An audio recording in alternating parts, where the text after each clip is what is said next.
What's going on, guys? It's GBP baby. Welcome back to another video. I hope everybody's doing well, and it's been a while. Apologies for that, but let's dive straight into things. So we're going to be starting here on the weekly on dollar as per usual, and recently price has been very consolidated in terms of how much back and forth price action there is, and when we drop down to the low time frames, it's very much easier to see how much consolidation we've been in terms of high resistance. So although price has been generally trending higher and moving up towards the premium, it's been very high resistance, as in there's been constant pullbacks, constantly making it very hard and difficult in terms of conditions to trade in. So that's just something to take into account.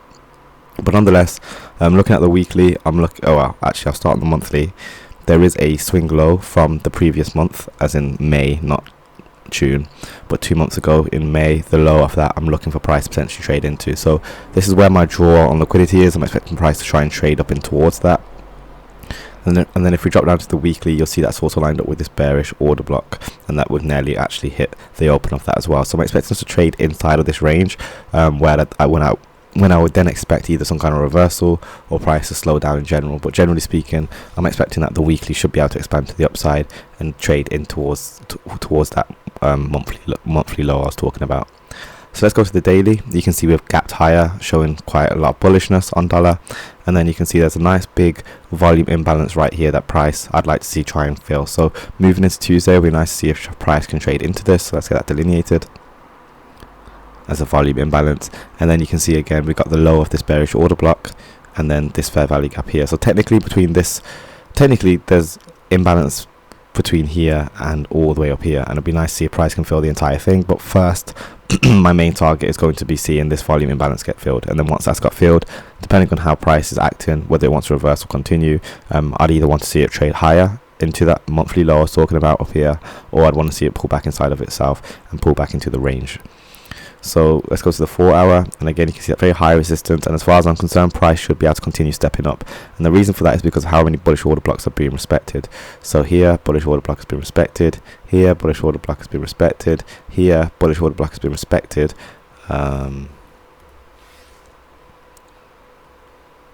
even down here.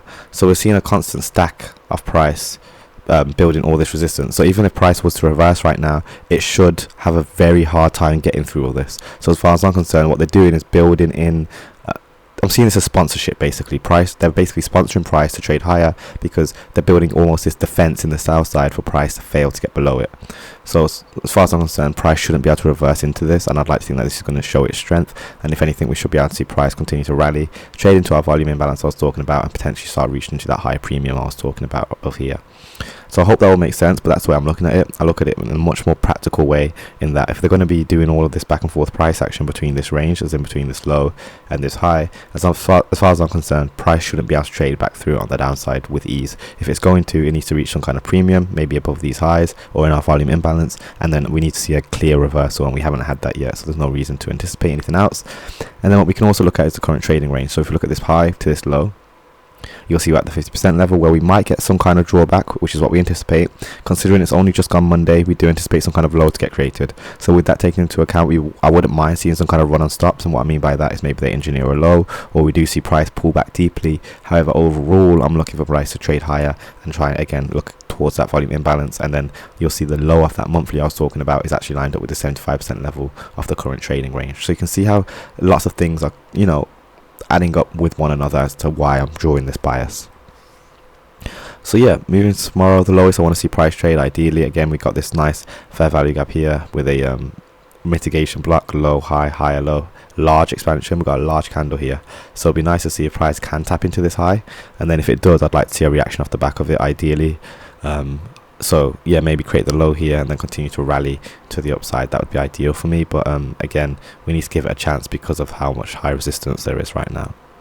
So with that taken into account, that means that GBP, obviously I want to see trade on lower, and we can start here on the monthly as well, and we need to look at to where GBP may very well be trading towards. Now we got a nice fair value gap down here, and we also have this low, and then we also have an implied fair value gap right here. So I'm going to talk about the implied fair value gap just because it's one of the nearest PD arrays, so it'd be nice to see if price can get down there. And then after that, I'll be looking at the 50% level of this wick, and the reason for that is because it's what we call consequent encroachment, which is basically the midpoint of a wick. So let's get that delineated.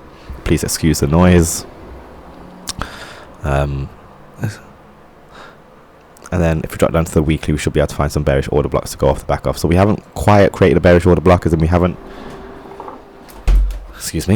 quite traded through this low, so this is not a bearish order block just yet. However, you can see that this bullish order block is no longer a bullish order block. Why? Because we're trading through it with ease as well. So this has now failed as a bullish order block and should now act reverse fully as in we should be able to look at the midpoint of that, and that should act as resistance for us to then find to be used as like a springboard to trade lower. What we can also do is even split this into quarters, and more specifically I'm looking at that lower quarter, because we might find that price doesn't even want to return to what we call mean threshold, which is the midpoint. It may only want to return to the 25% level, which is where we may find maybe a high get created or some kind of setup form for then price to then roll over, run into these lows, into that monthly PD array I was talking about, and start pushing down towards that midpoint down here.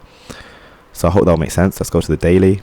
You can see very nice large day, down day. So again, moving into tomorrow, any kind of rallying above that midnight opening candle, I'll be looking at the London session to see if we can create some kind of high, maybe to go shorter, and then I'm looking at these lows to get taken, and I'll start trading into this point of consolidation right here, which is what we call original consolidation before the expansion.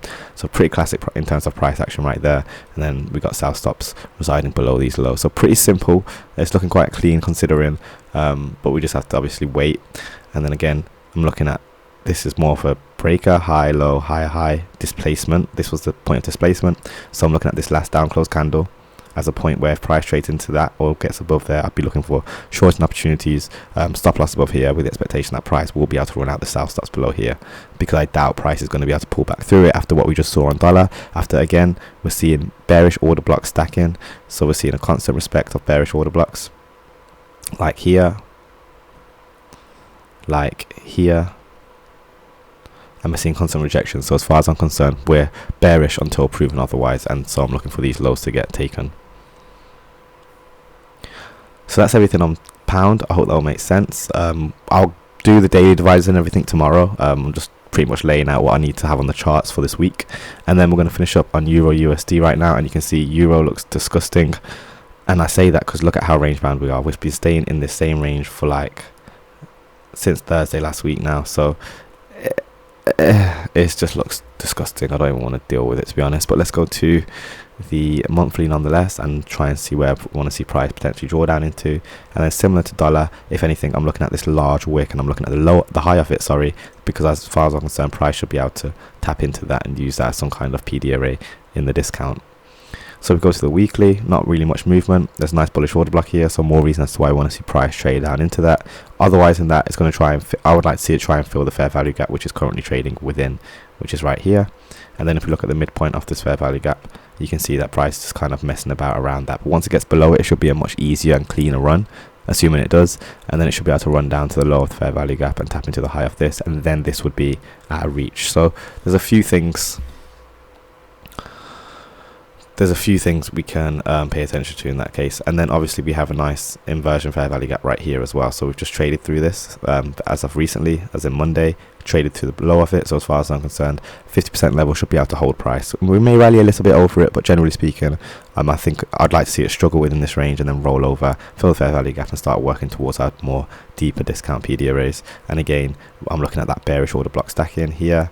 And it's just way messier here. So you can see how much wicks there are. When you see lots of wicks like these, large wicks as well, these are not environments you want to play in, because even if you've started placing stop losses and stuff around here, you're probably going to get swiped out, and they're doing that for a reason, and it's likely because we're going to see some kind of large expansion at some point.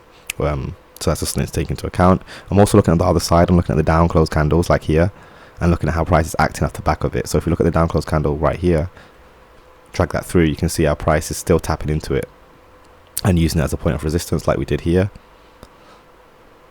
at 5 AM. Tapped into it, and then we get a large reaction, and this is from the low from on the buy side of the curve. So I'm almost using it almost like a breaker kind of, but that's just something to take into account. 1 hour, again, not clean at all. I don't really want to talk too much just because it's still a bit of a mess. I'm waiting for expansion. Other than that, I do like this displacement. It's very nice to me. We got a nice breaker, high, low, high, high. So it'll be interesting to see if price does want to tap into this maybe to create a high. But if it doesn't, that shows significant weakness, which is ideal for us, which can then help us ride the wave down into this discount PD array I've already drawn our attention to. So yeah, I hope that makes sense. So that's going to be everything, guys. Thank you so much for watching. Hope you found this insightful. Don't forget to drop a like, drop a comment, smash subscribe, join the Discord. All the links are in the description, and I'll catch you guys tomorrow. Peace.